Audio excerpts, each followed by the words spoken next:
అంటే ఇప్పుడు సిరాజ్ గారు ఆయన అంత యంగ్స్టర్స్ అందరికీ మంచి మోటివేషనల్ స్పీకరు, మంచి ఫ్యాన్ ఫాలోయింగ్, ఫ్యాన్ బేస్ ఉన్న వ్యక్తి. కానీ ఈ రకమైనటువంటి ప్రూఫ్స్ మీరు చూపిస్తుంటే నమ్మలేని పరిస్థితి యాక్చువల్లీ. అంటే నాకు సిరాజ్ రెహమాన్ గారి మీద ఏ విధమైనటువంటి వ్యక్తిగత ఇదేం లేదండి, ద్వేషం ఏం లేదు. అలాగే ముస్లిం సమాజం మీద కూడా చక్కగా ఎవరి మతంలో వాళ్ళు ఉండి ఎవరి దేవుణ్ణి వారు పూజించుకుంటూ ఎవరి పవిత్ర గ్రంథాలు వాళ్ళు చదువుకుంటుంటే ఇబ్బంది ఏముంది చెప్పండి. అంతే కదండి. అలా కాకుండా మనం ఎప్పుడు హిందూ అంతే కదా, ఇస్లామిక్ సోదరికి మనం ఎప్పుడూ ఏ క్రిస్టియన్ సోదరికి చెప్పాలి, మనం చెప్పటం లేదు. అలా చేయడం మానేసి హిందూ ధర్మ వేదాల్లోనూ పురాణాల్లోనూ మా దేవుడి గురించే ఉంది కావున హిందువులకు మా దేవుడే దేవుడు ఇలాంటి. కానీ సిరాజ్ గారికి అంత ఆయుపట్టు ఏంటండి వేదం గురించి అవలీలలుగా అంత చదవటం అంత ఏం లేదండి. అంటే వేదం రాని వాళ్ళకి, అంటే వేదం రాని వాళ్ళకి అదేదో గొప్పగా అనిపిస్తుంది. ఆయన ఏం చేస్తాడంటే నాకు తెలిసి ఒక వీడియోలో 1/2 పేజీ స్క్రిప్ట్ మాత్రమే ఆయన కంఠస్థం చేస్తాడు. అంటే ఆయన మొత్తం వేదాన్ని చదువు ఉండకపోవచ్చు. అబ్బాయి అసలు ఆకాశం అంతా మొత్తం తిప్పి కొడితే 20 వెర్సులు ఆయన చెబుతున్నాడు. ఏదో మొత్తానికి కారణం ఏదైనా అవి చెప్పడమైనా గొప్ప విషయమే, కానీ చేస్తున్నది మోసం కదా. ఇప్పుడు మీ ఇంట్లో బంగారం, ఇప్పుడు ఆయన చెప్పేటువంటి బోధనలు తప్పంటారా? వేదాల్లో ఉన్న దానికి వక్రీకరించి చెప్తున్నాడా? అన్ని పచ్చబద్ధాలు, అన్ని పచ్చబద్ధాలు నేను ఎండగట్టాను. ఎలా చెబుతాడంటేనండి, అల్లా అనే పదం వేదంలో ఉందన్నాడు, ఋగ్వేదంలో. కొన్ని సందర్భాలు ఆయన చెప్పడం జరిగింది. ఆ కొన్ని సందర్భాల్లో మనం చూస్తే ఒక చోట ఏమో ఇళా అనే పదం ఉంది. ఇళా అంటే ఎవరు? భూమి.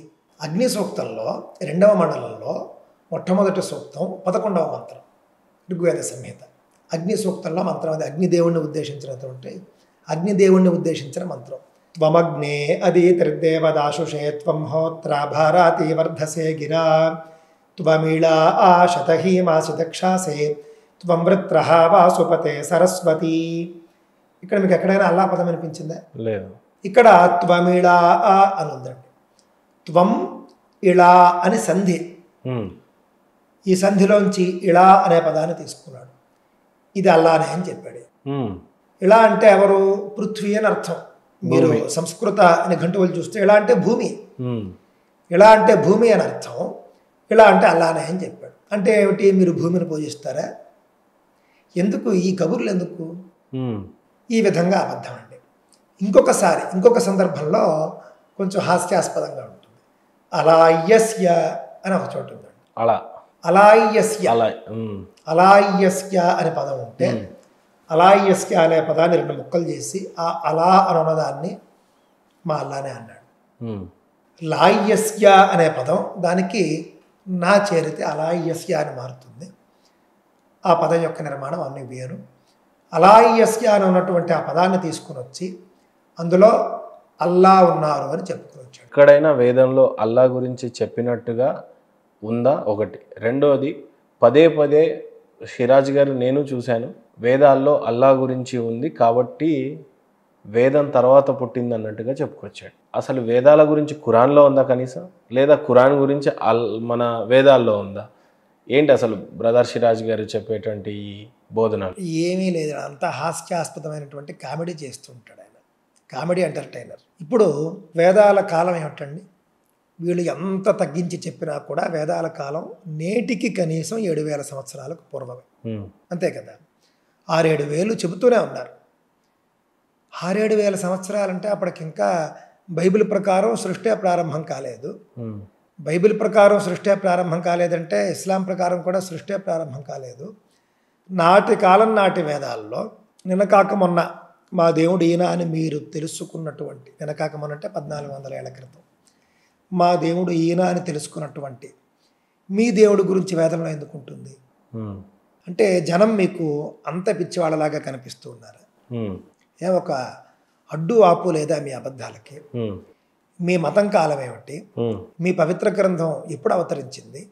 ఇవన్నీ కూడా దృష్టిలో పెట్టుకోవాల్సినటువంటి అవసరం లేదా? వైదిక మతానికి మీకు ఎంత తేడా ఉంది? అసలు వేదంలో ఉన్నటువంటి పరమాత్మ ఎవరు? మీలో ఉన్నటువంటి మీకు చెప్పినటువంటి పరమాత్మ ఎవరు? ఈయనే మరొక వీడియోలో చెప్పాడండి. అల్లా అంటే అందరూ కూడా సర్వాంతర్యామి అనుకుంటూ ఉన్నారు. అల్లా సర్వాంతర్యామి కాడు. అంటే అల్లా అన్ని చోట్ల ఉండడు, అల్లా ఎక్కడో ఒక చోట ఉంటాడు. అక్కడి నుండి సర్వసాక్షిగా ఉన్నాడు, అన్నీ చూస్తాడు, కానీ ఒకచోటే ఉంటాడు అని ఆయన చెప్పాడు. కానీ వేదం ప్రకారం అలా కుదరదండి. భగవంతుణ్ణి విభు పదార్థంతో పోలుస్తారు. పరమాత్మని విభు అంటారన్నమాట. విభు అని అంటే కనుక ఆయన లేని చోటు లేదు. ఉదాహరణకు మీకు బాగా అర్థమయ్యేట్టు చెప్తా. ఆకాశం ఉందండి. మనం మొన్న ఆకాశం గురించి మాట్లాడుతాం. ఆకాశం అంటే స్పేస్ అని చెప్పారు. మీ స్టూడియోలో ఎక్కడైనా ఆకాశం లేని చోటు ఉందా? ఉండదు. అలా మొత్తం స్పేసే కదా. మొత్తం స్పేసే కదా. స్పేస్ ఉన్న చోటల్లా మీరు మనం ఉన్నాం. నాలో స్పేస్ అంతే కదా. స్పేస్లో మనం ఉన్నాం. ఏమండి, స్పేస్ ఉన్న చోటల్లా మీరు వస్తువు పెట్టారు. మీరు వస్తువు పెట్టనటువంటి స్పేస్ కూడా చాలా ఉంది, మొత్తం ఖాళీగా ఉంది, చక్కగా నీట్గా. కావున మీ స్టూడియోలో స్పేస్ లేనటువంటి ఒక ప్లేస్ లేదు, చెప్పలేము. అన్ని చోట్ల స్పేస్ ఉంది. అంటే మొత్తం లేదా మీ స్టూడియోలో ఉన్నటువంటి ప్రతి వస్తువుకి కూడా స్పేస్ కనెక్ట్ అయ్యి ఉంది. అంతే కదా. ఇప్పుడు మీరు ఇక్కడ ఈ మైక్ పెట్టారు. ఈ మైకు ఒక స్పేస్లో ఉంది, కానీ ఈ మైకు ఉన్నటువంటి చోట మరి స్పేస్ లేదు కదా, ఈ మైకు ఆక్రమించేసింది కదా అని మీరు అనొచ్చు. ఇక్కడే నేను చెబుతూ ఉన్నది, ఈ మైకుకి స్పేస్తో కనెక్టివిటీ ఉంది కదా. ఈ మైకు ఒక ఖాళీ జాగాలో ఉంది అని అంటే ఆ ఖాళీ జాగాతో మైకుకు సంబంధం ఉంది. మీ స్టూడియోలో అన్ని చోట్ల కూడా స్పేస్ ఉంది. మీ స్టూడియోలో ఉన్నటువంటి ప్రతి వస్తువు కూడా స్పేస్తో కనెక్ట్ అయ్యి ఉంది. స్టూడియో బయట కూడా అంతే, మీరు రోడ్డు మీద వెళ్ళినా అంతే. ప్రపంచంలో మీరు ఎక్కడికి వెళ్ళినా కూడా ప్రపంచంలో ఉండేటటువంటి ప్రతి వస్తువు కూడా స్పేస్కి కనెక్ట్ అయ్యి ఉంటుంది, అంటే ప్లేస్కి కనెక్ట్ అయ్యి ఉంటుంది. అంతే కదండి. స్పేస్ని మనం ఆకాశం అన్నాం కాబట్టి ఆకాశంతో కనెక్షన్ లేనటువంటి ఏ వస్తువు లేదు. ఆ విధంగా మనం చూసుకున్నప్పుడు సనాతన ధర్మంలో భగవంతుడు ఆకాశం వంటివాడు, విభు పదార్థం. ఆయనతో కనెక్షన్ లేనటువంటి ఒక ప్లేసు కానీ వస్తువు కానీ వ్యక్తి కానీ ఉండదు. ఆయన అన్ని చోట్ల ఉంటాడు, సర్వాంతర్యామి, సర్వకాల సర్వావస్థల యందు సర్వాంతర్యామిగా ఉంటాడు ఆయన. మూల సిద్ధాంతంలోనే తేడా వచ్చింది కదండి. మీ దేవుడేమో సర్వాంతర్యామి కాడు, ఒకచోటే ఆయన కూర్చుని ఉంటాడు, కూర్చునో నించునో మొత్తానికి ఉంటాడు ఆయన. కానీ సర్వసాక్షి, అన్నింటా చూడగలుగుతాడు ఆయన, ఆయన దృష్టి మాత్రమే ఉంది. కానీ మా దేవుడు అలా కాదు, సర్వాంతర్యామి, అన్ని చోట్ల ఉన్నాడు అని చెప్పేటటువంటిది. ఇంత భేదం ఉన్నప్పుడు వేదంలో మీ దేవుడి గురించి ఉంది అని నువ్వు చెబితే కనుక వేదంలో ఉన్నటువంటి దేవ నియమాలన్నీ మీ దేవుడికి ఆపాదించాల్సి వస్తుంది. వేదంలో చెప్పినటువంటి దేవుడు రూపాలు, వేదంలో చెప్పినటువంటి దేవుడి లక్షణాలు, వేదంలో చెప్పినటువంటి దేవుడి స్థానాలు మనం చెప్పుకున్నాం. సోమేశ్వరుడు, సోమనాథ జ్యోతిర్లింగం గురించి వేదంలో ఉందని. మరి మీ దేవుడు ఆయన ఏం చెప్పుకోవాలి మీరు?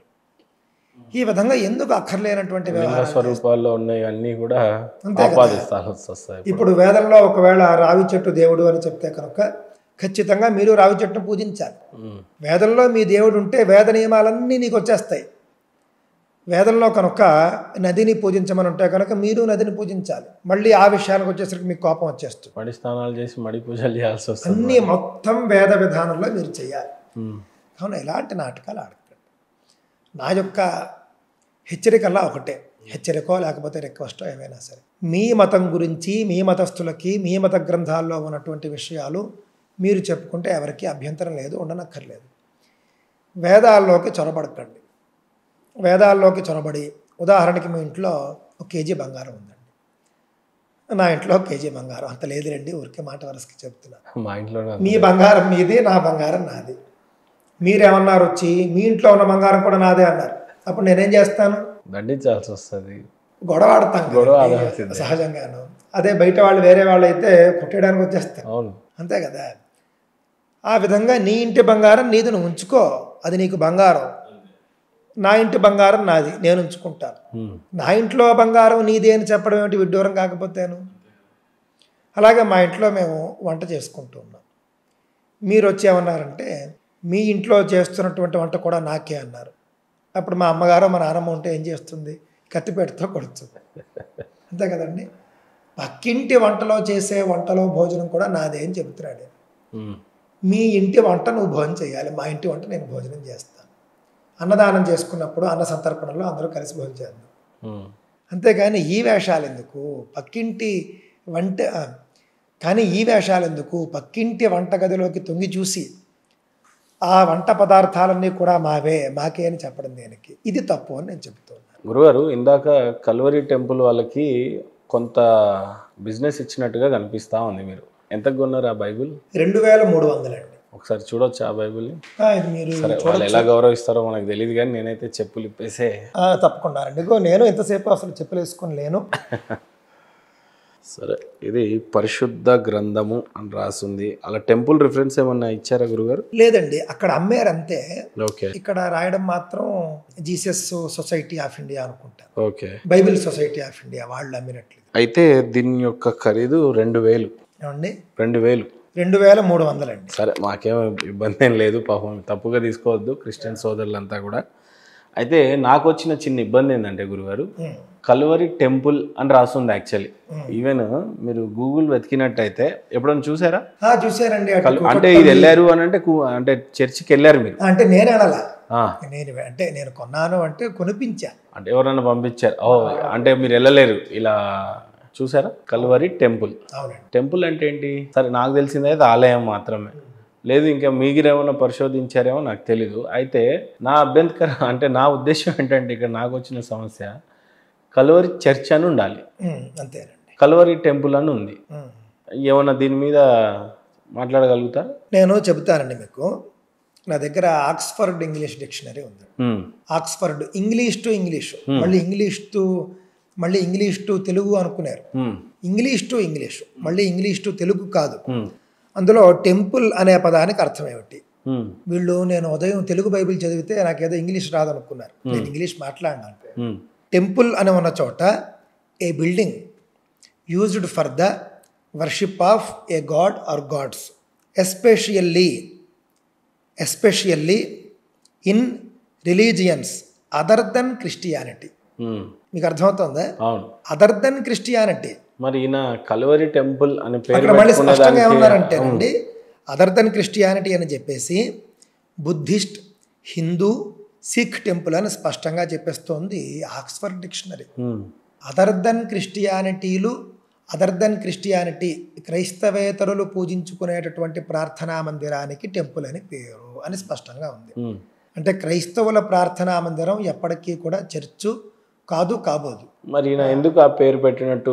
క్రైస్తవుల ప్రార్థనా మందిరం ఎప్పటికీ కూడా టెంపుల్ కాదు, కాబోదు. కానీ వీళ్ళు ఎందుకు పెట్టారు కల్వరి టెంపుల్ అని అంటే, హిందువుల్ని మోసం చేసి టెంపుల్ అనేసరికి మన వాళ్ళు వెళ్ళిపోతారు కదా. ఇస్కాన్ టెంపుల్ వెళ్ళరా మీరు? వెళ్తాం కదా. కావున ఈ విధంగా ఇస్కాన్ టెంపుల్ అనే పదం ఉంది చూసారా? ఇంత ఆలోచించి పెట్టుంటారా? దానికి సూట్ అయ్యే విధంగా కల్వరి టెంపుల్ అని పెట్టారు. కల్వరి అనే పదంలో కూడానండి మనం కొంచెం కలువ పువ్వు అని మనం అంటాం. ఏదో కొంచెం మాయ మంత్రం వాళ్ళు చేసేటటువంటిది అన్నట్లుగా ఆ విధంగా కల్వరి టెంపుల్ అని పెట్టి, టెంపుల్ అనేసరికి మన వాళ్ళు ఒకసారైనా వెళ్తారు, మామూలు దేవాలయం అనుకుని. ఇక బైబిల్ ప్రజ్ఞానంలో చూస్తే కల్వరి అని అంటే యేసుప్రభుల వారిని శిక్ష చేసిన కొండ. అవునా? కల్వరి సిలువలో బాగానే ఉంది, చర్చ్ అని పెట్టచ్చు కదా. వీళ్ళు టెంపుల్ అని మరి మోసం కాదా అండి? ఇలాంటివే మనం ప్రశ్నించేది. ఏ ఒక్క హిందూ దేవాలయం అయినా ప్రపంచవ్యాప్తంగా చర్చ్ అనే పేరుతో ఉందో చెప్పండి, మీరు చూపించండి. ఉండదు. చర్చ్ అంటే క్రైస్తవమే. మరి అలాంటప్పుడు ఏదైనా ఒక హిందూ దేవాలయం మసీదు పేరుతో ఉందా? ఏదైనా ఒక మసీదు చర్చి పేరుతో ఉందా? ఏదైనా ఒక మసీదు టెంపుల్ పేరుతో ఉందా? లేదు, ఉండదు. వాళ్ళు ఆ పని చేయరు. వీళ్ళకి ఎందుకు చెప్పండి ఈ జాడ్యం? కాకపోతే కల్వరి టెంపుల్ అని పెట్టుకుని, టెంపుల్ అనేసరికి హిందువులు ఒక్కసారైనా వస్తే అక్కడ ఏదో మాయ చేసి ఆకర్షించేసి మతం మార్చచ్చా, లేకపోతే వేరే ప్రయత్నాలు చేయొచ్చా, విజిటర్స్ సంఖ్య పెంచుకోవచ్చా, రకరకాల వ్యూహాలు కాదా అండి?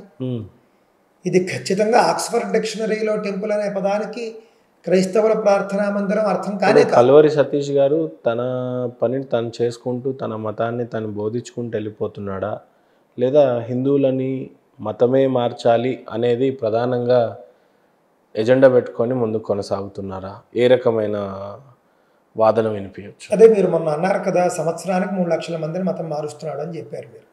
ఆ ఘనతకే అమెరికాలో కూడా సన్మానం ఏదో చేశారని చెప్పారు. కాబట్టి ఆయన అదే లక్ష్యంతో ముందుకు వెళుతున్నట్లుగా మనకు కనిపిస్తుంది. ఉన్నవాళ్లకు భగవంతుడి గురించి చెప్పడం వదిలేసి వేరే మతంలో ఉన్న వాళ్ళని లాగడమే లక్ష్యంగా పెట్టుకుంటే ఉన్నవాళ్ళని ఉద్ధరించేది ఎవరండి?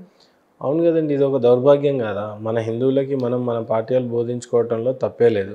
కావాలని మనం ఇస్లామికుల దగ్గరికి వెళ్ళి, కావాలని మనము క్రిస్టియన్స్ దగ్గరికి వెళ్ళి మతాన్ని బోధించటం అనేది ఇది ఏ రకంగా ఇండియాలో కూడా కాన్స్టిట్యూషన్ అంగీకరిస్తుంది ఈ రకమైనటువంటి బోధనలకి, అంటే ప్రస్తుతానికైతే పద్ధతులకి? అంగీకారం ఉంది, ఉన్నట్లుగా ఉంది. మత ప్రచార హక్కు చట్టాలు ఇవన్నీ కూడా వాటికి అనుమతి ఇస్తూ ఉన్నాయి. కాకపోతే ఇతర మతాల ప్రార్థనా మందిరాల వద్దకు వచ్చి అన్యమత ప్రచారం అనేది చేయకూడదు అనేది అన్ని మతాలకు వర్తిస్తుంది.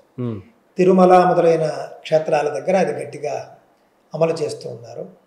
ఆ మధ్యన ఏమైందంటేనండి, మైసూరు శ్రీరంగపట్టణం అని ఉంది, మీకు తెలిసే ఉంటుంది. రంగనాథ క్షేత్రం చాలా ఫేమస్, అది చాలా వివిధ రాష్ట్రాల నుండి వస్తూ ఉంటారు. ఒకసారి మేము దర్శనం చేసుకుని బయటకు వస్తూ ఉన్నాం. వస్తూ ఉంటే ఆలయ రాజగోపురం బయట ఉన్నటువంటి షాపుల్లో మొట్టమొదటి షాపులో జీసస్ ఫోటో అమ్ముతూ ఉన్నారు.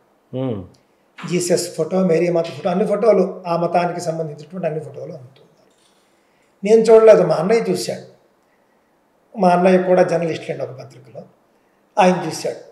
ఆయన చూసి, ఇదేమిట్రా నాన్న తమ్ముడు, ఇక్కడ అన్యమత ప్రచారం ఇలాగ హిందూ ధర్మానికి సంబంధించినటువంటి ఆలయం వద్ద చేయకూడదు కదా, అది చట్టవిరుద్ధం కదా, రాజగోపురం నుండి 20 అడుగుల దూరంలోనే అమ్మేస్తున్నారేంటి, ఎవడు అడిగేవాళ్ళు లేడా, ఇది ఆంధ్రాలో అయితే గొడవలు అయిపోతాయి అని ఆయన అన్నాడు.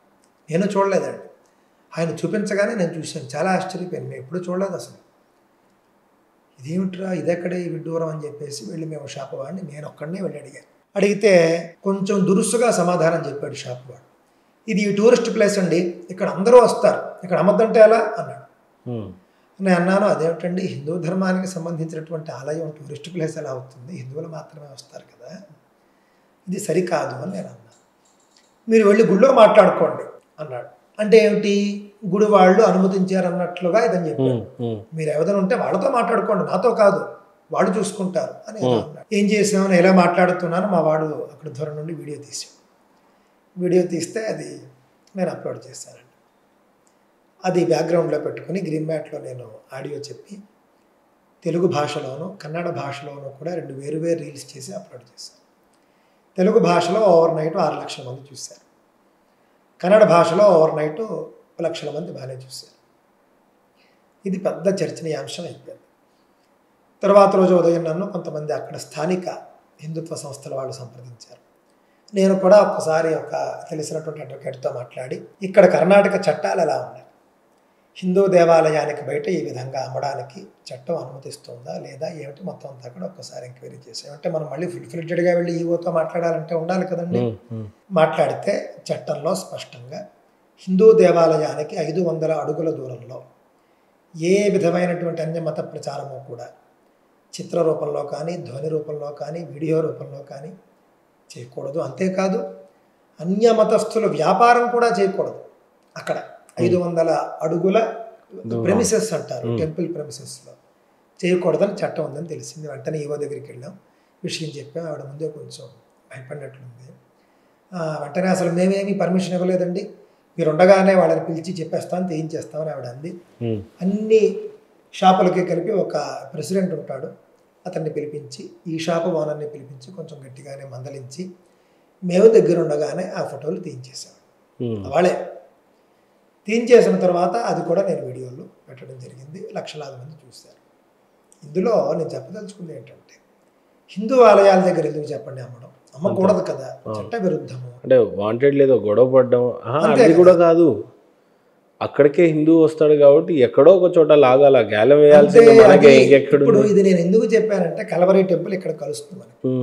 మన రంగనాథ స్వామిని దర్శించుకుని వచ్చిన వాడు ఏదైనా ఫోటో కొందామని చూస్తే యేసు ఫోటో ఉంటుంది. మన వాళ్ళలో అసలే సర్వమత సమానత్వం ఉన్నటువంటి కొంతమంది వెర్రి వాళ్ళు ఉంటారు కదండి, వాళ్ళు ఏం చేస్తారు, ఈ ఫోటో కూడా తీసుకుందాంలే అని చెప్పి తీసుకుంటారు. ఇలా వీళ్ళు ప్రారంభించడం, టెంపుల్ అని పేరు చెప్పి మొట్టమొదటి రాకను వీళ్ళు ఫిక్స్ చేయడం, అలాగే టెంపుల్ బయట అమ్మి ఈ విధంగా వీళ్ళు నాటకాలు ఆడడం, ఇలాంటివి వద్దు అని. ఎవరి మతం వాళ్ళు ప్రశాంతంగా చక్కగా ప్రచారం చేసుకుందాం, ఆచరించుకుందాం, స్వేచ్ఛ ఉంది కదా, ఇవెందుకు అనేటటువంటిదే నా యొక్క క్వశ్చన్ అండి. కల్వరి టెంపుల్ వాళ్ళు కూడా పేరు మార్చాలి, కల్వరి చర్చ్ అని చెప్పి పేరు పెట్టాలి, చూద్దాం ఏం చేస్తాడు. తప్పకుండా మీరు అన్న దాన్ని బట్టి మీ సూచన మేరకు జరగాలని కోరుకుంటున్నాం. గురుగారు, గడిచినటువంటి 7 గంటల సుదీర్ఘమైన చర్చలు, అనేక రకమైన ప్రస్తావనలు, అనర్గళంగా మాట్లాడగలిగే మంచి మేధశక్తిని మీకు ఇచ్చాడు భగవంతుడు.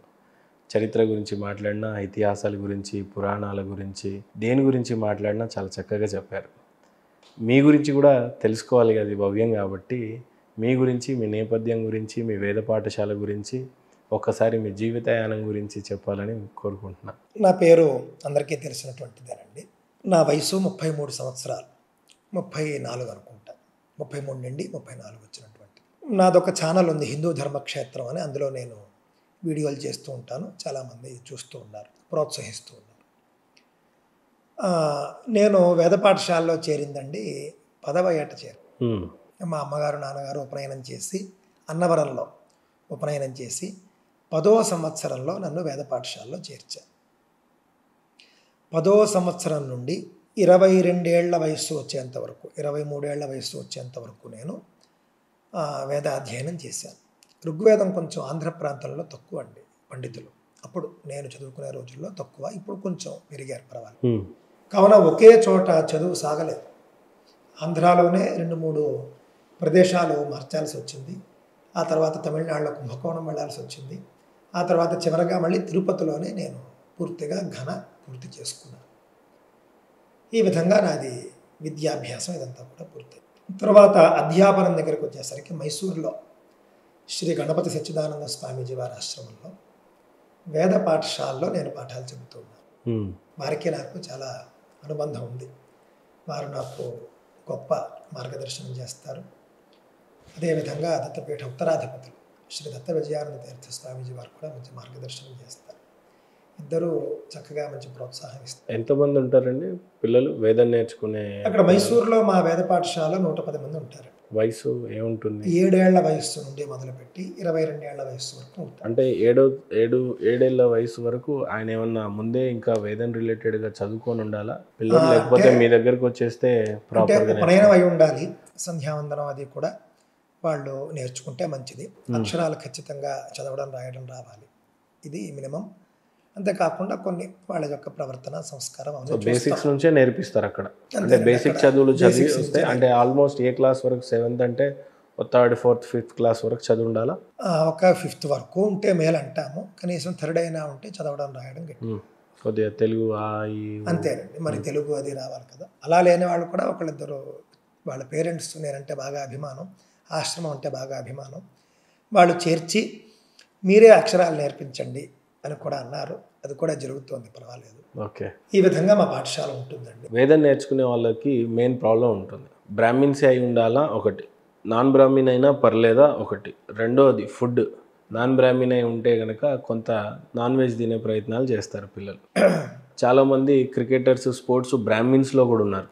వాళ్ళకి చిన్నప్పటి నుంచి స్పోర్ట్స్ నేర్పించే క్రమంలో ఎక్కడో కొంత గుడ్డు, కొంత ప్రోటీన్స్ తినడానికి కొంత నాన్ వెజ్ కూడా చేయమంటారు. ఇలాంటివి కూడా నేను విన్నాను యాక్చువల్లీ. ఈవెన్ నాకు తెలిసిన ఇళ్ళల్లో ఇలాంటి ప్రాబ్లమ్స్ ఉన్నాయి. అంటే రేపు వేదాలు నేర్చుకోవడానికి వెళ్ళాల్సి ఉన్నాడు, కానీ ఒక పక్క క్రికెట్ అనేది ప్రొఫెషన్గా ఉంది, అక్కడ కొంత నాన్ వెజ్ తినాలి, ఈ పిల్లోడు ఎగ్ తినాలి, లేదంటే ఈయనకి ప్రోటీన్స్ ఇవన్నీ బాగుండవు అని అంటారు. సో దీన్ని ఏ రకంగా ట్రీట్ చేస్తారు మీరు? బ్రాహ్మిన్, నాన్ బ్రాహ్మిన్కి కూడా వేదం చెప్తారా? అలాగే ఫుడ్ విషయంలో ఏ రకంగా స్వీకరిస్తారు? ఈ క్వశ్చన్ మనం స్కిప్ చేయడం మంచిదేమోనండి. ఇది వద్దు, ఇది పర్లేదు. చాలా మందికి డౌట్ ఉంది నిజంగానే గురుగారు. అంటే ఇది సొంత పాఠశాల కాదు కాబట్టి పీఠ ఉంది కదా.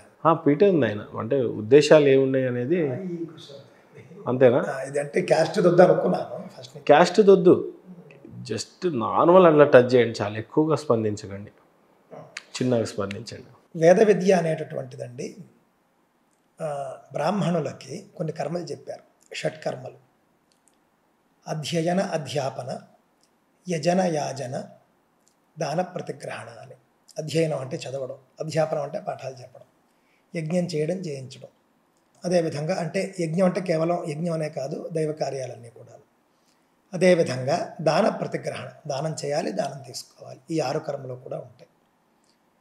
అలాగే వేదాధ్యయనము అనేటటువంటిది మనం యుగ యుగాలుగా చూస్తే ద్విజులు అందరూ కూడా చేస్తూ ఉంటారు. ఉపనయన అర్హత ఎవరెవరికైతే ఉందో ఉపనయనం సాంప్రదాయం ఇళ్లలో ఉంటుంది కదా, ఉపనయన సాంప్రదాయం ఉన్న వాళ్ళందరూ కూడా వేదాధ్యయనం చేయవచ్చు. మాకు వంశపారంపర్యంగా ఉపనయనం ఉందండి అన్న వాళ్ళందరూ కూడా వేదాధ్యయనం చేస్తారు. కావున ఇందులో మాంసాహారం అనేది ఎల్లప్పుడూ కూడా బ్రాహ్మణులు మాంసాహారం పూర్తిగా నిషేధం. వేదాధ్యయనంలో లేకుండా బయట వివిధ ప్రొఫెషన్లలో ఉన్న వాళ్ళు ఎవరైతే ఉన్నారో వాళ్ళంతా కూడా మనం చూసుకుంటే మీరు చెప్పినట్లుగా కొన్ని సందర్భాల్లో వాళ్ళు తింటూ ఉండొచ్చు కాక మనం దాన్ని ఏం చేయలేం. ఎందుకంటే వేదాధ్యయనం వేద మార్గంలో ఉన్నటువంటి వాళ్ళు త్రికరణ శుద్ధిగా అన్ని నియమాలు పాటిస్తారు. వేదంతో సంబంధం లేకుండా పూర్తిగా మోడర్న్ ప్రొఫెషన్స్ ముందుకు వేదం నేర్చుకునే ముందు బహుశా వాళ్ళ అలవాట్లలో ఉండొచ్చు, కానీ నేర్చుకున్న తర్వాత మార్చుకుంటారేమో. ఎందుకంటే చదివేది వేదం నేర్చుకోవడానికి వేదంలో చేర్చుకోవడానికి ముందు అలవాటు ఉంటే చేర్చుకోరండి. అలా వేదంలో ఇప్పుడు 7 ఏళ్ల వయసులోనే ఎప్పుడో తీసుకుని వస్తే ఎవరైనా అలాగా ఉంది అని అంటే అసలు సమస్య లేదు. అక్కడ ముందు తినేసి తర్వాత మార్చుకోవడాలు కుదరవు. వంశపారంపర్యంగా తరతరాలుగా వాళ్ళు పూర్తిగా శాకాహారులై ఉంటారు. శాకాహారులై ఉన్నటువంటి కుటుంబాలనే తీసుకుంటారు. వాళ్ళకి ఉపనయనం ఉండాలి, శాకాహారం ఉండాలి. ఉపనయనం ఉండి మాంసాహారం తినేస్తే చల్లదు. అలాగే తల్లిదండ్రులు వాళ్ళంతా కూడా చూస్తారు. యోగ్యత పరీక్షించడం అనేది గురువు యొక్క హక్కు. చదువు చెప్పేటటువంటి గురువు శిష్యుడు యోగ్యతను పరీక్షించి చెబుతాడు. అందువల్ల మాంసాహారం అనేది అసలు ఇక్కడ బ్రాహ్మిన్ నాన్ బ్రాహ్మిన్ సంగతి ఏంటి మరి? అప్పుడు ఎవరికైనా వేదం పట్టించవచ్చా? అదేనండి, అంటే ఇక్కడ నాన్ బ్రాహ్మిన్ అనేటటువంటిది ఇక్కడ మనకి క్వశ్చన్ కాదు. ఎవరికైనా ఇప్పుడు వేదార్థం అందరూ తెలుసుకోవచ్చు. అర్థం ఏముంది చెప్పండి, అర్థం అందరూ తెలుసుకోవచ్చు. కాకపోతే వేదం చదవడం పౌరోహిత్య వృత్తి అనేది బ్రాహ్మణులకు అది విధించబడింది కదా, అది మనందరికీ తెలిసినటువంటిది. పైగానండి ప్రస్తుత కాలంలో బ్రాహ్మణులకు మిగిలింది కూడా ఇది ఒకటే నన్ను అడిగితే. అంతే కదా, వీళ్ళకి ఉద్యోగాలు రావడం కూడా చాలా కష్టంగా ఉంది. అయితే మనకి విద్యలు ఎన్ని విద్యలు ఉన్నాయి, చాలా విద్యలు ఉన్నాయి. అందులోని బ్రహ్మ విద్య అయినటువంటి వేద విద్య, కర్మకు సంబంధించిన పౌరోహిత్య వృత్తికి సంబంధించినటువంటి వేద విద్య మాత్రమే బ్రాహ్మణులకు పరిమితం చేశారు. దానికి కారణం ఏమిటి ఇవన్నీ కూడా చెబుతాను. ఈ వేద విద్య అధ్యాపనం ఇది ఏమన్నా లగ్జూరియస్ లైఫ్ ఏంటండి? ఇది ఒక త్యాగం. ఇతర యుగాల్లో మీరు చెప్తే నంబరు, కలియుగంలో కొన్ని ఎగ్జంప్షన్స్ ఉన్నాయి, కానీ ఇతర యుగాల్లో బ్రాహ్మణ జీవన విధానం చాలా గొప్పగా ఉండేది. చాలా త్యాగమయ జీవనం. ఇప్పటికీ కూడా దాదాపుగా చాలామంది మనకు కనిపిస్తారు. ఏమిటి అనంటే రేపటికి ఈరోజు మీరు ఏది దాచుకోకూడదు. మొట్టమొదటి నియమం ఉండేది ఇతర యుగాల్లో. అంటే మీరు రేపు వంట చేసుకోవడం కోసం ఈరోజు మీరు వంటకి సంబంధించిన పదార్థాలు మీ ఇంట్లో ఉండకూడదు. అసలు ఏ రోజుది ఆ రోజే, ఆ రోజుకు ఆ రోజే ఉదయం సంధ్యావందనము పూజ అవన్నీ చేసుకుని బయటికి వెళ్ళి ఏదైనా దొరికితే సంపాదించుకుని తెచ్చుకుని వండుకోవాలి, లేకపోతే ఉపవాసమే. ఈ విధంగా రకరకాల కఠినమైనటువంటి నియమాలు పూర్వకాలంలో పాటించి వేదం చదువుకునేవారు. వేదం చదువుకున్న తర్వాత వేద పండితుడికి రాజ్యాల్లో ఏదో గొప్ప పోస్టులు ఇవేమి పూర్వం లేవండి. ద్రోణాచార్యుడు ఎక్కడుండేవాడు చెప్పండి? ద్రోణాచార్యుడు ఆశ్రమం ఏమీ రాజధానిలో లేదు, రాజధానికి దూరంగా వనంలోనే ఉండేవాడు ఆయన. అదేవిధంగా వశిష్ఠుడు రామాయణంలో మనం చూస్తాం, ఆయన కూడా వనంలో ఉంటాడు. కావున వీళ్ళు పూర్తి ఎల్లప్పుడూ వనంలోనే ఉంటారు. మనం రాముడి 12 ఏళ్ల వనవాసం గురించి మనం మాట్లాడతాం కదా. ఈ అధ్యాపకులు వేద పండితులు మహర్షులు వీళ్ళంతా కూడా ఎల్లప్పుడూ వనంలోనే ఉండేవారు. ఈ విధంగా త్యాగమయమైనటువంటి జీవనం చాలా గొప్పగా వాళ్ళు జీవిస్తూ ఉండేవారు. కేవలం పౌరోహిత్య వృత్తి మాత్రమే బ్రాహ్మణులకు పరిమితం చేశారు, ఇంకేది కాదు. నేను మీకు చాలా స్పష్టంగా చెప్పదలుచుకున్నది ఏమిటి అని అంటే విద్యను దూరం చేయలేదు. చాలామంది ఏమనుకుంటారంటే శూద్రులకి చదువే చెప్పలేదు. ఏమంటే వేదం చెప్పకపోతే ఇంకేమీ చెప్పనట్టండి. అలాగనే వేదం నుండి వచ్చినటువంటివి చాలా మళ్ళీ అందరికీ చెప్పారు. కేవలం పౌరోహిత్య సంబంధమైనటువంటి యజ్ఞ సంబంధమైనది మాత్రమే బ్రాహ్మణులకు పరిమితం చేశాయి మన యొక్క శాస్త్రాలు. నాటి సమాజం, నేటి సమాజంలో గొప్ప గొప్ప వృత్తులు ఏవైనా తీసుకోండి మీరు. పోలీసు వృత్తి చాలా గౌరవమైన వృత్తే కదండి.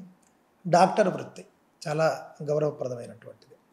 అలాగే అధికారంలో ఉన్నవాళ్ళు, ఈ ప్రైమ్ మినిస్టర్స్, చీఫ్ మినిస్టర్స్, చాలా మంచి గౌరవం ఉంటుంది. ఈ మూడు మన సమాజంలో గొప్పవి. అలాగే రక్షణ శాఖ, ఆర్మీలో చీఫ్, పెద్ద పెద్ద ఆఫీసర్స్, వాళ్ళు వీళ్ళు, ఈ 4 పోస్టులకి కూడా మంచి గౌరవం ఉంటుంది. కానీ ప్రాచీన కాలంలో వేదకాలంలో ఎప్పుడూ కూడా బ్రాహ్మణులు ఈ 4 వృత్తులు చేయలేదు. నిజంగా వాళ్ళకి గొప్ప గొప్ప లైఫే కావాలంటే ఇవేమైనా ఎంచుకోవచ్చు కదా. బ్రాహ్మణులు వాళ్ళని కూడా రాసేసుకున్నారని చెబుతారు. వాళ్ళు మరి రాజ్య పాలన బ్రాహ్మణులే చేయాలి అని వాళ్ళు రాసుకోవచ్చు కదా. రాజ్య పాలన ఎప్పుడూ బ్రాహ్మణుడు చేయలేదు. నేను మీకు మొన్న చెప్పాను పరశురాముడి గురించి. పరశురాముడు మొత్తం భూమంతా దండయాత్ర చేసి భూమంతా ఆయన స్వాధీనం చేసుకున్నాడు, ఆయనదే అధికారం. మరి ఆయన సింహాసనం ఎక్కి ఎందుకు రాజుగా పాలన చేయలేదు? బ్రాహ్మణులైనటువంటి సప్తఋషులు ఎందుకు ఒప్పుకోలేదు? ఇది మన పని కాదు నాయన అని చెప్పారు. ఆయన దగ్గర మొత్తం భూమి లాక్కున్నారు. అంటే లాక్కోవడం అంటే దానం ఇచ్చేసే అన్నారు. వీళ్ళు యోగ్యుడైనటువంటి రాజును చూసి అప్పగించేశారు. కావున బ్రాహ్మణులు రాజ్యం చేయలేదు, రాజ్యాధికారంలో లేరు ఎప్పుడూ. చాణక్యుడు సరే మీకు ఇదంతా కూడా మీరు ఏమండి అన్ని పాత కథలు పాత చింతకాయ పచ్చళ్ళు అనొచ్చుగాక, చాణక్యుడి సంగతి ఏమిటి చెప్పండి. ఒక గ్రీకు రాయబారటండి, చంద్రగుప్తుడు పట్టాభిషేకం అయిపోయింది. ఎంత అఖండ సామ్రాజ్యం, మామూలు సామ్రాజ్యం ఏమిటి అప్పుడు చంద్రగుప్తుడిది. చంద్రగుప్తుడు చక్రవర్తిగా ఏకఛత్రాధిపత్యంతో ఉన్నాడు. ఒక గ్రీకు రాయబారటండి చాణక్యుడిని కలవడానికి వచ్చాడు. ఎందుకంటే భారతదేశానికి ప్రైమ్ మినిస్టర్ ఆయన, ప్రధానమంత్రి ఆయనే కదా. అందుకని చాణక్యుడిని కలవడానికి వచ్చాడు. ఎందుకంటే చాణక్యుడి సహాయంతోనే ఈ విధంగా చంద్రగుప్తుడు గద్దెనెక్కాడు అని తెలిసింది. కలవడానికి వచ్చాడు. ఇంత సుసంపన్నమైనటువంటి అఖండ భారతదేశానికి ప్రైమ్ మినిస్టర్ అంటే ఎలా ఉంటాడు అసలు చెప్పాలా? వాళ్ళ భోగాలు ఎలా ఉంటాయి, వాళ్ళ యొక్క ఆ లగ్జూరియస్ లైఫ్ ఎలా ఉంటుంది, సెక్యూరిటీ ఎలా ఉంటుంది. వచ్చాడు, రాజధానికి వచ్చేసాడు. రాజధానిలో ఉండడండి ఆయన ఎక్కడో నదీ తీరంలో ఉంటాడు ఆశ్రమంలో అని చెప్పారు ఎవరు. చెబితే పాపం కనుక్కుని నదీ తీరానికి వెళ్ళాడు. అక్కడ ఒక పర్ణశాల కుటీరం ఉంది. ఒక ఆయన నల్లగా ఉన్న ఒక ఆయన పాపం ఒక బిందెతో నది నీళ్లు తెచ్చుకుంటూ ఉన్నాడు. ఆయన దగ్గరికి వెళ్ళాడు. వెళ్ళి స్వామి ఇక్కడ చాణక్యుడు అనే చంద్రగుప్తుడి మంత్రి ఒక ఆయన ఉంటాడు కదా, ఆయన ఎక్కడున్నాడు అని అడిగారు. ఎందుకు అడుగుతున్నావు? ఆయన మళ్ళీ జాగ్రత్తగా ఉండాలి కదా, ఎందుకు అడుగుతున్నావు అని అడిగారు. నేను గ్రీకు దేశ రాయబారినండి, కొన్ని రాజకీయ విషయాలు ఆయన దగ్గర తెలుసుకుని నేర్చుకుని వెళదామని వచ్చాను అని చెప్పాడు. సరే అయితేను నాతో రా అని చెప్పి ఆయన తీసుకుని వెళ్తాడు. కుటీరానికి వెళ్ళిపోయిన తర్వాత బిందు లోపల పెట్టేసుకుని అప్పటి వరకు వెలుగుతూ ఉన్నటువంటి ఒక దీపం ఉంటుంది. ఆ దీపాన్ని ఆయన ఆర్పివేస్తాడు. ఆర్పివేసి పక్కన ఇంకొక దీపం ఉంటుంది, ఆ దీపాన్ని వెలిగిస్తాడు. కూర్చోండి అని కూర్చోబెడతాడు ఆశ్రమించి. చెప్పండి మీరు వచ్చిన పని ఏమిటో. నేనే చాణక్యుడిని అని చెబుతాడు. అంటే ఎంత సింపుల్ లైఫ్ భారత ప్రధానమంత్రి బ్రాహ్మణుడు జీవించాడు. ఈయన చెబుతాడు మీరు రాజధానిలో ఉండాలి, మీకు ఒక దివ్య భవనం ఇచ్చేస్తాను నేను అని చెబుతాడు. నేను ఉండమని చెప్తాడు. నేను భోగాల కోసం కాదయ్యా చేసింది, ధర్మస్థాపన చేసి ఆయన అయిపోయింది. నేను వెళ్ళి చక్కగా అక్కడ పర్ణశాలలో ఉంటానని చెప్పి చివరి వరకు ఆయన అలాగే ఉన్నాడు. మరి ఇది త్యాగం కాదా అండి? గ్రీకు రాయబారి ఆ విషయం విని నిర్ఘాంతపోయాడు. నిర్ఘాంతపోయి ఇంకా నేను తెలుసుకోవాల్సిందే ఉంది, తెలుసుకోవాలి అసలు తెలుసుకోవాల్సింది ఇంకేం లేదు. అఖండ భారతదేశ ప్రధానమంత్రి చంద్రగుప్తుడిని గద్దెరెక్కించినటువంటి కింగ్ మేకరు సింపుల్ లైఫ్లో ఉన్నాడు అని అంటే కనుక ఎవరు ఎక్కడ ఉండాలో అక్కడ ఉంటారు. భారతదేశంలో ఎవరి స్థానాలు ఏమిటో వాళ్ళకి తెలుసు. విద్యావంతులు విద్య చెప్పాలి, వీళ్ళు గద్దెనెక్కకూడదు, గద్దెనెక్కేవాళ్ళు చదువు చెప్పకూడదు. ఈ విధంగా ఎవరు చేసే పనులు వాళ్ళు చేస్తే మంచిది అని ఆయన ఒక రహస్యాన్ని తెలుసుకుని చాణక్యుడు గొప్పదనాన్ని తెలుసుకుని ఆయన వెళ్ళిపోయాడు. వెళ్ళిపోయే ముందు ఆయన ఒక ప్రశ్న వేశాడు. మీరు ఆ దీపాన్ని ఎందుకు ఆర్పారు, ఈ దీపాన్ని ఎందుకు వెలిగించారు, కాంతి ఒకటే కదా అని అడిగాడు. ఏం లేదండి, నేను ఇందాకల వరకు ఆ దీపపు కాంతిలో నేను రాజ్య సంబంధమైన పనులు చూశాను. నేను అది రాజుగారి నూనె, రాజుగారి ద్రవ్యం అది. ఇప్పుడు నేను మీతో మాట్లాడడం అనేది నా పర్సనల్ ఇది, అందుకని ఇది నా నూనె నా ద్రవ్యం, కావున నా పర్సనల్ పనులు నా ద్రవ్యంతో చేసుకుంటాను. సో ఆయన ఫండ్స్ వాడే ఆయన నేను ఆ విధంగా నేను వాడను అని ఆయన చెబుతాడు. ఇంకా ఆయన కళ్ళు మూసుకుని నమస్కారం చేసి విషయం అర్థమైపోతుంది. ఇంకా అంటే ఎలాంటి త్యాగశీలులు దేశంలో ఉంటే దేశాలు నిర్మాణం అవుతాయి అనేటటువంటిది అక్కడ మనకు అర్థమవుతుందండి. కావున త్యాగాలు చేశారు, కొంతమంది తప్పులు చేశారు, దాని గురించి కాదు మాట్లాడుతూ ఉన్నది. నేడు మాత్రం పౌరోహిత్య వృత్తి వీళ్ళు మాత్రమే చేస్తూ ఉన్నారు. డాక్టర్ వృత్తి అండి, డాక్టర్ వృత్తి బ్రాహ్మణులు ఎప్పుడూ చేయలేదు. డాక్టర్ వృత్తి నిషేధంగా కూడా ఉండేది ఒక కాలంలో. అందువల్ల వైద్య వృత్తి వేరే వాళ్ళకే ఇచ్చేసేవారు, వీళ్ళు చేయలేదు. అలాగే సైన్యంలో పోస్టులు కూడా బ్రాహ్మణులు ఎప్పుడూ తీసుకోలేదు, వెళ్ళలేదు. అదేవిధంగా పోలీసు ఆ యొక్క రక్షణ వ్యవస్థ కిందకే వస్తుంది, అది కూడా బ్రాహ్మణులు ఎప్పుడూ తీసుకోలేదు. వీళ్ళు అధ్యాపక వృత్తి, పౌరోహిత్య వృత్తి మాత్రమే వీళ్ళు పెట్టుకున్నారు. అవి చేస్తూ ఉన్నారు. అది ఇప్పటికీ కూడా కొంతమంది పాటిస్తూ ఉన్నారు. కానీ వేదంలో భావం అర్థం మాత్రం అందరూ చదువుకోవచ్చు. ఇది పౌరోహిత్య వృత్తి సంబంధమైనది కాబట్టి ఇప్పటికీ కూడా ఆంధ్రప్రదేశ్ ప్రభుత్వం పౌరోహిత్యాన్ని కులవృత్తిగా ప్రకటిస్తామని చెప్పింది ఎన్నికల మేనిఫెస్టో. కావున అది తప్పేం కాదు కదండి. అనేక కులవృత్తుల్లో ఇది ఒక కులవృత్తి. కావున ఆ విధంగా జరుగుతూ ఉన్నది. అందరూ కూడా వేదార్థం ఏమిటో తెలుసుకోవచ్చు, తెలుసుకుంటారు చక్కగాను. అదేవిధంగా పురాణాది గ్రంథాలు రామాయణం, భారతం మేము చెబుతున్నాం, వాళ్ళు వింటున్నారు. వేదార్థం మేము చెబుతున్నాం, వాళ్ళు వింటున్నారు. ఇందులో వివాదానికి తావులేదు.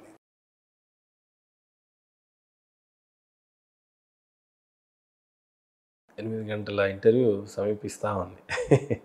ఇక ఈ టైంలో మీ కంఠశృతి గురించి పరిచయం చేయాలి ప్రేక్షకులకు అందరికీ అని అన్నప్పుడు కొన్ని మంత్రాలతో విల్ డూ దిస్. చాలాసార్లు భయానికి లోనవుతూ ఉంటాం. ఆ భయంకి చాలాసార్లు పురాణాల్లో చాలా మంత్రాలు ఉన్నాయి.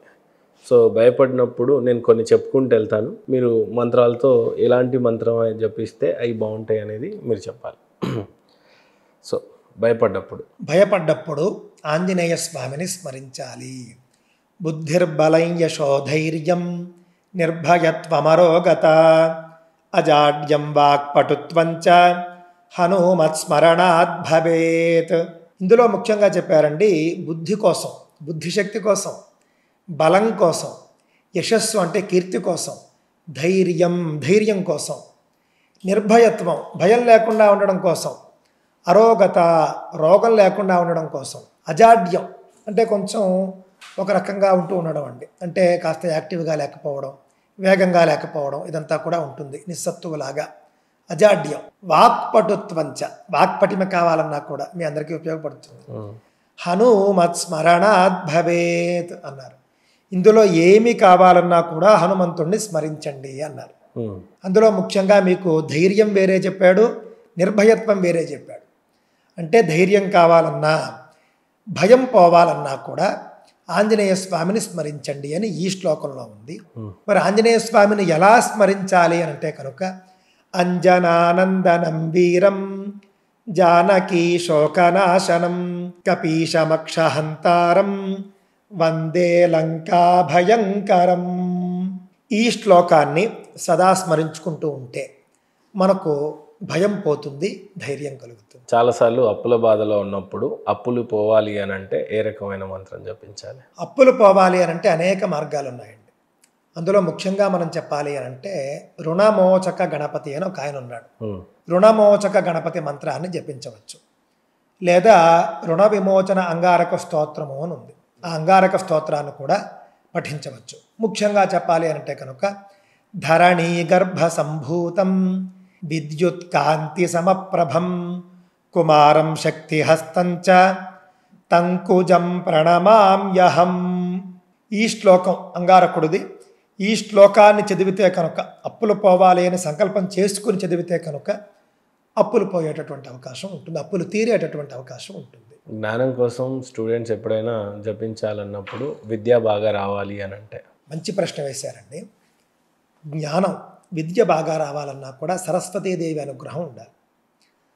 సరస్వతీదేవి అనుగ్రహానికి అనేక స్తోత్రాలు, అనేక నామాలు ఇవన్నీ ఉన్నాయి. సులువుగా చెప్పేవి నేను మీకు చెబుతాను. సరస్వతీదేవి యొక్క 12 నామాలు అని ఉన్నాయండి. అందరూ చదువుకోవచ్చు. ఇప్పుడు నేను చెబుతూ ఉన్నవి అందరూ చదువుకోదగినవే చెబుతూ ఉన్నానండి. ఇంకా వేరే ఏది కాదు. సరస్వతీ 12 నామ స్తోత్రం లేదా 12 నామాలు అంతే.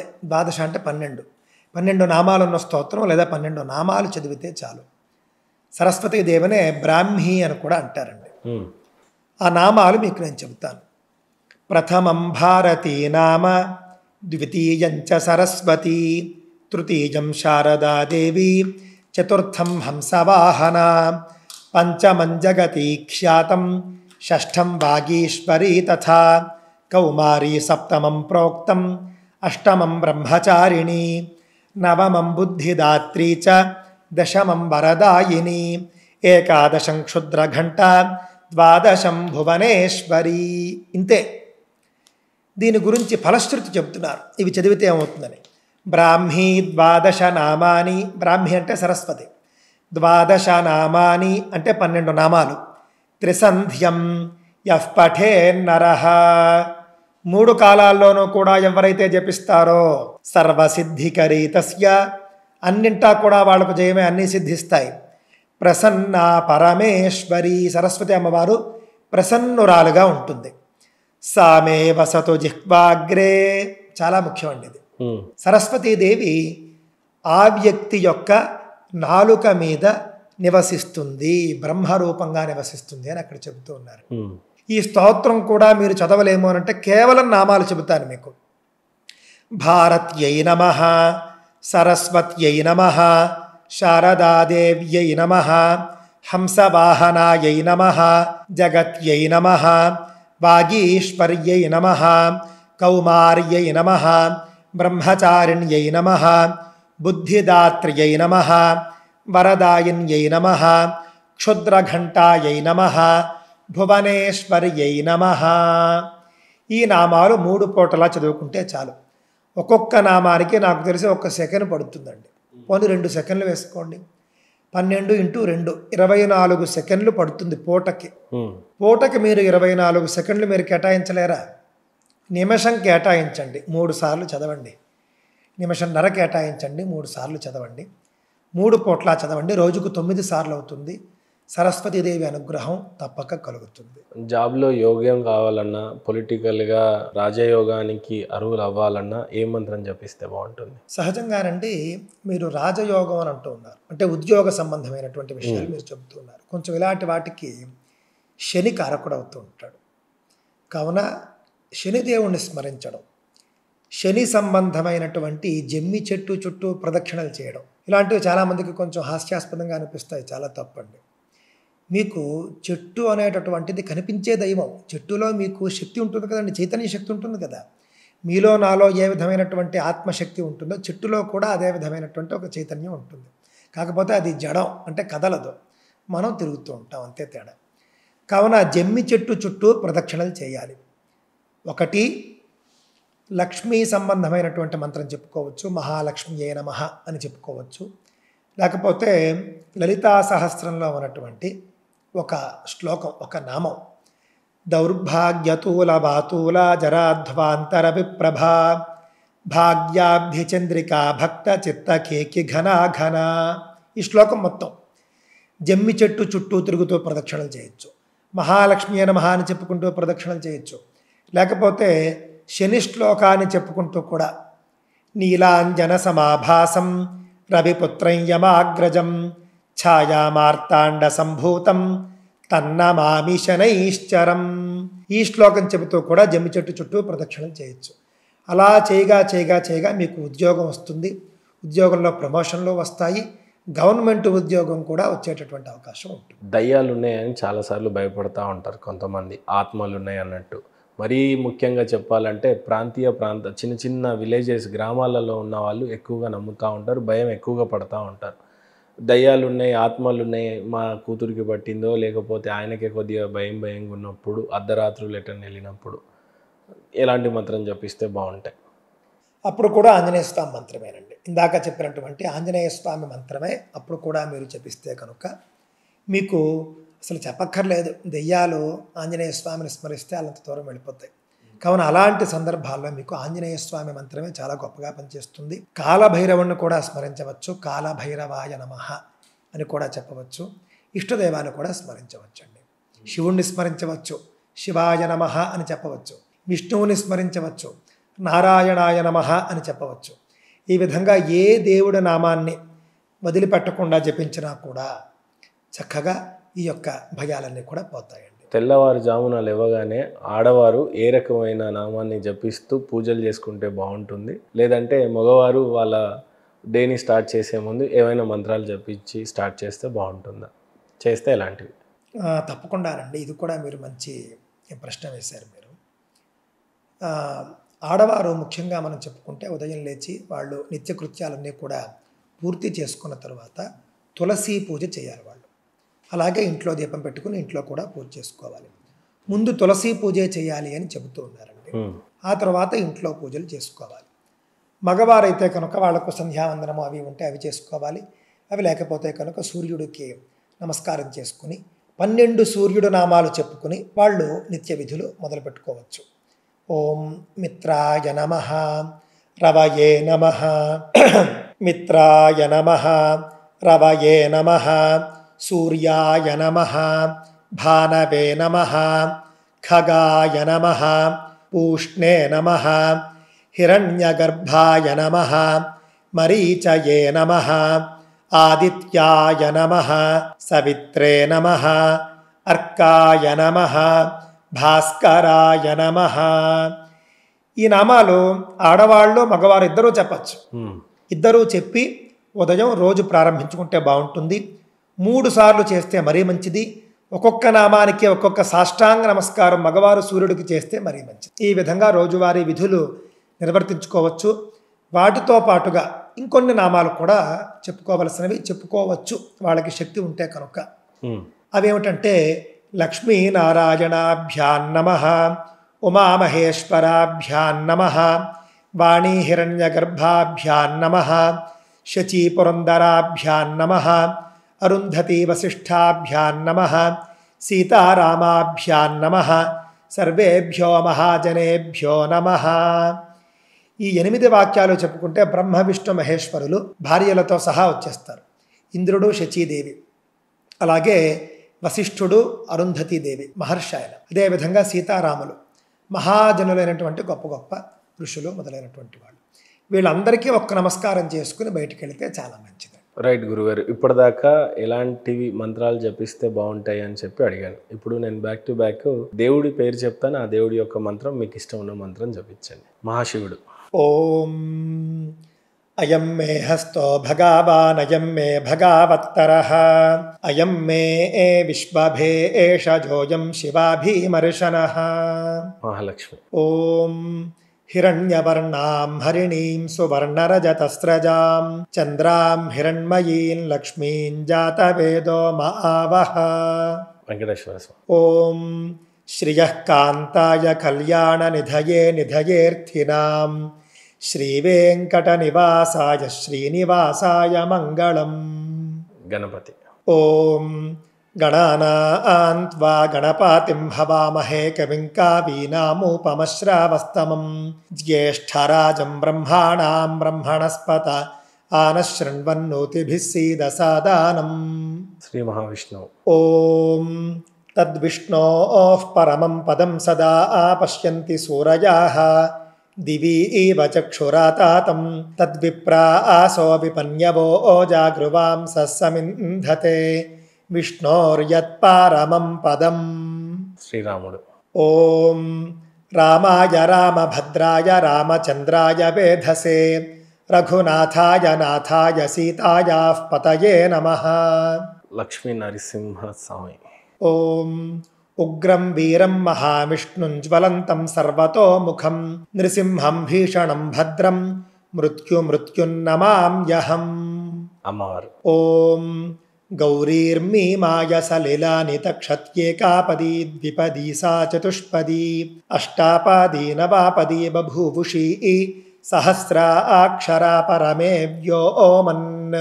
ఆంజనేయ స్వామి గురించి. ఓం త్వమస్మిన్ కార్య నిర్యోగే ప్రమాణం హరిసత్తమా హనుమన్యత్నమాస్థాయ దుఃఖక్షయకరో భవ. త్వమస్మిన్ కార్య నిర్యోగే ప్రమాణం హరిసత్తమా రాఘవస్త్వత్సమారంభాన్ మయి యత్నపరో భవేత్. ఈ మంత్రాల్లో ఒక మహిమ ఉందండి. ఇది కార్యసిద్ధి మంత్రం. ఏదైనా ఒక పని అవ్వాలంటే ఆంజనేయ స్వామికి ఇందాక చెప్పుకున్న శ్లోకం చెప్పుకుని ఈ శ్లోకాలు చెప్పుకోవాలి. సీతాదేవి ఆంజనేయ స్వామిని ఉద్దేశించి సుందరకాండలో చేసినటువంటి ప్రార్థన ఇది. చాలా మహిమాన్వితమైనటువంటి మంత్రం. అన్ని కోణాల్లో మిమ్మల్ని అడగడం జరిగింది, అన్నీ అయిపోయినాయి. ఇంకా చాలా ఎపిసోడ్స్ మీతో చేయాలని మనస్ఫూర్తిగా కోరుకుంటూ, మిమ్మల్ని ఏమైనా ఇబ్బంది పెట్టుంటే క్షమించమని అడుగుతూ, జరిగినటువంటి ఇంటర్వ్యూ మొత్తం కూడా 8 hours వచ్చింది. మరి ఇక ఫైనల్గా యావత్తు ప్రపంచంలో ఉన్న తెలుగు ప్రజలు, హిందూ సోదరులందరికీ ఏమైనా చెప్పాలి అని అనుకుంటే ఏం చెప్తారు? మొట్టమొదటండి, ఇంటర్వ్యూ చాలా అద్భుతంగా జరిగింది. ఇక్కడ సమస్య ఉందండి, మీరు చాలా చక్కగా చూసుకున్నారు. అన్నీ ఏమడిగితే అవి పళ్ళైతేనేమిటి, పాలైతేనేమిటి అన్నీ కూడా మీరు చక్కగా తెచ్చి ఇస్తూ ఉన్నారు. వేడి నీళ్ళు అన్నీ ఇస్తూ ఉన్నారు. మీ యొక్క ఆ యొక్క ఆత్మీయత ఏదైతే ఉందో, అభిమానం ఏదైతే ఉందో చాలా గొప్పది.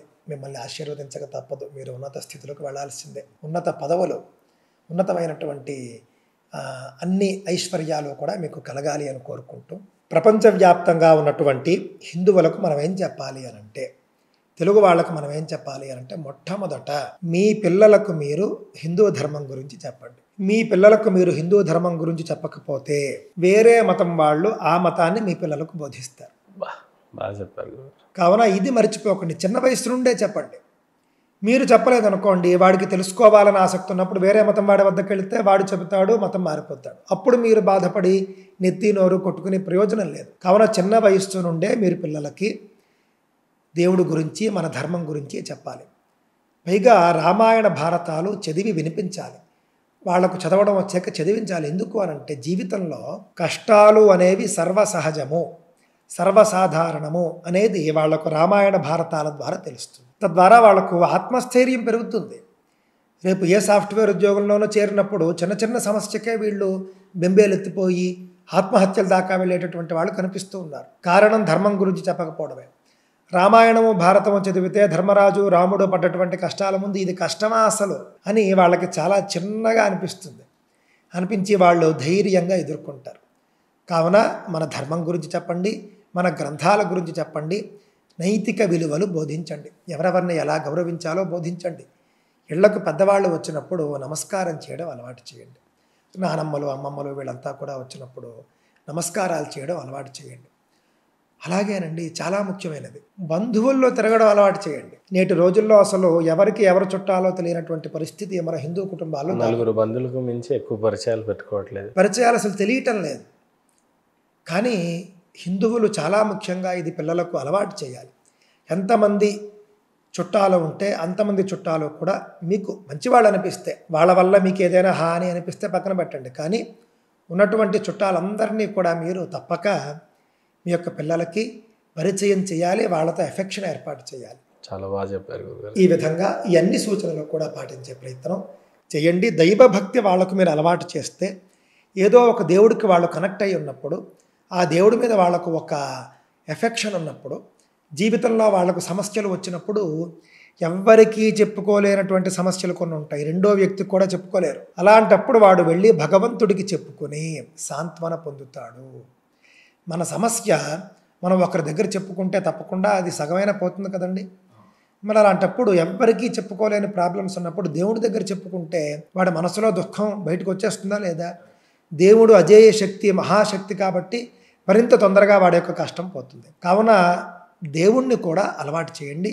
తద్వారా వాళ్ళు ధైర్యంగా పెరుగుతారు, ఆత్మస్థైర్యంతో పెరుగుతారు, బంధువుల్లో పెరుగుతారు, మంచి సోషల్ పర్సన్స్గా వాళ్ళు పెరిగి చక్కగా ఏ కష్టాలు వచ్చినా కూడా ధైర్యంగా ఎదుర్కొంటారు. బంధుత్వాలు అలవాటు చేయడం వల్ల, పెద్దవాళ్ళంటే గౌరవం అలవాటు చేయడం వల్ల, ఈ అన్ని అలవాట్లు మీరు అలవాటు చేయడం వల్ల చివరగా మీ బిడ్డలు తల్లిదండ్రులుగా మిమ్మల్ని వృద్ధాశ్రమంలో వదిలేయకుండా, మిమ్మల్ని చూడకుండా వదిలేయకుండా మిమ్మల్ని చక్కగా చూసుకుంటారు, గౌరవంగా చూసుకుంటారు. చాలా బాగా చెప్పారు గురుగారు. ఫైనల్గా 8 గంటలు జరిగినటువంటి ఈ ఇంటర్వ్యూలో సారాంశంగా జరిగినటువంటి ఈ ఇంటర్వ్యూ గురించి చెప్పాలంటే ఏం చెప్తారు? సాధారణంగా అండి, ఒక గంట ఇంటర్వ్యూ ఇస్తాం. అనేక ఛానళ్ళకి ఇచ్చాను, నేను గంటే ఇచ్చాను దాదాపుగా. కొంతమంది వాళ్ళ అభిమానాన్ని బట్టి 1.5 గంటలు 2 గంటలు, ఇంతసేపు నేను పాల్గొనలేదు మొదటిసారి. అలాగే మీ యొక్క అభిమానం కూడా నాకు బాగా నచ్చింది. పాపం నేను కొన్ని గంటలు లేటుగా కూడా వచ్చాను. ఇక్కడ ఆశ్చర్యకరం ఏంటంటేనండి, 8 గంటలు ఇంటర్వ్యూ చేయడం కాదు, నేను గంటల పాటు నేను లేటుగా వచ్చాను చెప్పిన సమయానికి. కొంచెం ఇక్కడ హైదరాబాద్ ట్రాఫిక్ వల్ల కావచ్చు, ఇతర సమస్యల వల్ల కావచ్చు, కుదరలేదు. మీరు పాప అన్ని గంటలు ఇక్కడ ఉండి మీరు వెయిట్ చేశారు. ఈరోజు నాకు తెలిసి నేను చెప్పిన సమయానికంటే 2.5 గంటలో 2 గంటలు నేను ఆలస్యంగా వచ్చాను. మొన్న కూడా అంతే, 3 గంటలు ఆలస్యంగా వచ్చాను. ఆ విధంగా ఆలస్యం ఎక్కువైపోయింది. ఆలస్యాన్ని మీరు ఓవర్టేక్ చేశారు. నేను మొత్తం 5 గంటలు ఆలస్యంగా వస్తే 8 గంటల ఇంటర్వ్యూ మీరు చేశారు. కావున మీరు పాపం అంతసేపు కూడా మీరు వెయిట్ చేశారు. మీకు చాలా పనులు ఉంటాయి. నేను వచ్చేప్పటికి నేను వస్తాననే మీరు ఎదురు చూస్తూ ఉన్నారు. అది మీ యొక్క గొప్పదనం, మీ యొక్క సంస్కారం. నేను వస్తానో రానో అని కూడా మీరు ఒక దశలో మీరు అనుకున్నారు, కానీ నేను వచ్చాను. మీ యొక్క ఆదరణ, మీ యొక్క అభిమానం చూసి నేను ఇక్కడికి వచ్చానండి. ఎక్కడా కూడా ఏ లోపము లేదు. చాలా సంతోషంగా, ఏదో పూర్వ పరిచితుడిలాగా, పూర్వమే మన మధ్య పరిచయం ఉన్నట్లుగాను మనం చక్కగా ఇద్దరు మాట్లాడుకున్నాం. ఏదైనా ఎదుట వినే వ్యక్తి ఉంటే మాట్లాడడం ఎక్కువగా మనకి ఇష్టం ఉంటుందండి. మనలో మనం చెప్పుకోవడం వేరు, ఎదుట ఒక వ్యక్తి ఉన్నప్పుడు చెప్పడం వేరు. కావున నాకు చాలా బాగా అనిపించింది. మీరొక్కరే కాదు, మీ దగ్గర చేస్తున్నటువంటి వాళ్ళు ఉన్నారు చూసారా, వాళ్ళు కూడా చాలా చక్కగా ఒక సత్వగుణంతో కనిపిస్తూ ఉన్నారు. సాత్వికంగా వాళ్ళ యొక్క ఆ యొక్క చిన్న నవ్వు అయితేనేమిటి, మీరైనా సరే ఒక చిన్న నవ్వు, ఇంతే మనకు కావాల్సింది. అంతే.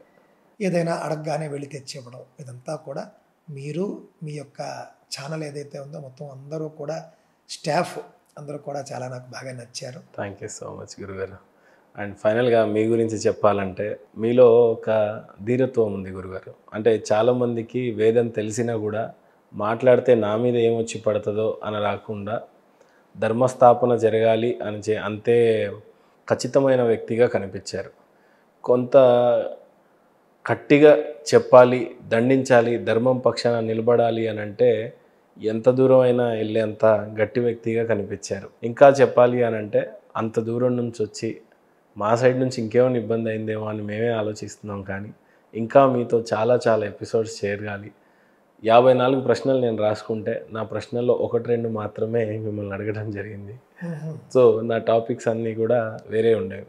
కానీ చరిత్ర గురించి మాట్లాడేటప్పుడు ఆ ఇంటర్లింక్స్ చేస్తూ అక్కడున్న వాస్తవ పరిస్థితుల్లో అంటే కాలమాన పరిస్థితులలో చెప్పటం చాలా గొప్పతనం. విద్య బోధించేవాడికి జ్ఞానం ఉండాలి తప్పితే కానీ నేర్చుకునేవాడికి కాదు అని అంటారు. అలాగే చరిత్ర తెలిసిన మీరు ఎంత బాగా తెలుసుకున్నారో అంతే బాగా చెప్తారు కనుక నిజంగా చాలా చాలా విషయాల్లో అద్భుతాలే అనిపించాయి. ఖచ్చితంగా 8 గంటల ఇంటర్వ్యూ చూసిన తర్వాత సంతోష్ గురుగారిని క్యూ కడతారేమో అని కూడా అనిపిస్తుంది.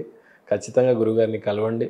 వేద పాఠశాలలకు పంపించాలనుకున్న పిల్లలందరికీ నా యొక్క సలహా, సంతోష్ గురుగారి దగ్గర ఉన్నటువంటి మేధస్సు అంతా ఇంత కాదు. వేదం గురించే కాదు, చరిత్రలు, ఇతిహాసాలు, పురాణాల గురించి కూడా అవలీలలుగా ఆయు పట్టుతో పట్టుకున్నారన్నట్టుగా ఉంది. So thank you so much గురుగారు. నిన్న మీరు చెప్పినటువంటి మోక్షం గురించి చెప్పారు. అంటే అంతిమ లక్ష్యం కానీ మోటో కానీ చాలామందికి మోక్షం అంటే చాలా చిన్నగా అర్థమైంది. కానీ నిన్న మీరు చెప్పిన దాంట్లో నాకు మోక్షం గురించి చాలా బాగా అర్థమైంది. మనిషి చనిపోయిన తర్వాత పాపం పుణ్యం ఇంపార్టెంట్ కాదు, మోక్షం ఇంపార్టెంట్ అని చాలా స్పష్టంగా చెప్పారు మీరు. థ్యాంక్ యూ సో మచ్ గురుగారు. వన్స్ అగైన్ సిగ్నేచర్ స్టూడియో అంతా కూడా మీకు రుణపడి ఉంటుంది. మళ్ళీ అనేకమైన ఎపిసోడ్ చేయాలని మనస్ఫూర్తిగా కోరుకుంటూ థ్యాంక్ యూ సో మచ్. మంగళం మహతు. స్వస్తి ప్రజాభ్యః పరిపాలయంతాం న్యాయేన మార్గేణ మహీం మహిషాః. గోబ్రాహ్మణేభ్యః శుభమస్తు. నిత్యం లోకాః సమస్తాః సుఖినో భవంతు. స్వస్తి. స్వస్తి. జై శ్రీరామ్. జై శ్రీరామ్.